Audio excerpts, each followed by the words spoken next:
places in front of Christie's, some freakishly called winter's day. I had on several unflattering layers of wool. He slipped on the ice with his grocery bags full. So I rescued some Fruit Loops he dropped by the curb, and he made some remark that my smile was superb. I thought that was sweet, and I started to go, and he said, "Hey, what you doing tomorrow? Because I'll be here at the corner of Bleecker and Mercer tomorrow at 7. If you want to meet up, I'll be waiting right here. And in case there are two fellas waiting for you, my name's John." He waved, and then he was gone.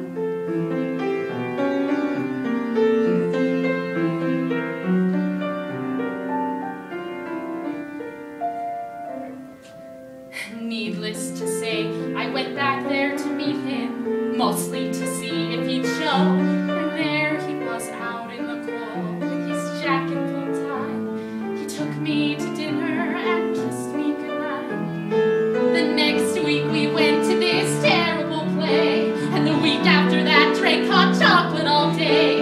And suddenly 8 or 9 months had gone by when he said, "Hey, what you doing the rest of your life? Because I'll be here right beside you as long as you want me to be. There's no question, there is nothing I've wanted so much in my life." This might sound immature, but I'm totally sure you're the one.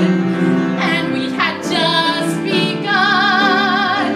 We got hitched in September, our favorite month, with a rock band that played in this old synagogue. And we got an apartment on West 17th Street and talked about children and getting a dog. Our first anniversary came in a flash, and we promised to take the day off. He had to stop into his office that morning, and so I went walking uptown to this bakery I know. When I heard on the street what I thought was a joke, till I noticed the sirens and saw all the smoke. So I'm running back home with this feeling of dread to the voicemail he left. With the last words he said,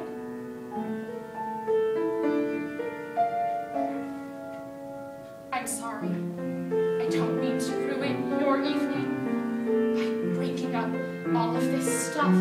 You're probably wondering why I even called you tonight. Well, today something happened that spooked me all night.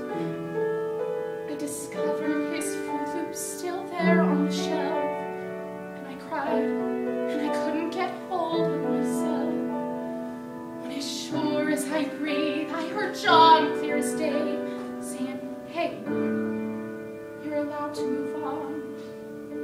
It's okay, because I'll be here, even if you decide to get rid of my favorite sweater, even if you go out on my birthday this year, instead of sitting at home, letting all of life's moments pass by. You don't have to cry, because I'll be here when you start going back to the places we went to together. When you take off my ring and you let yourself smile. When you meet someone handsome and patient and true. When he says that he wants to be married to you. When you call him one night and he meets you downtown, and you finally answer him yes. Yes, Jason, I will marry you. I will give you my heart. It has taken so long, but I'm ready to start. Right now, John's whispering congrats in my ear, 'cause I finally let myself tell you that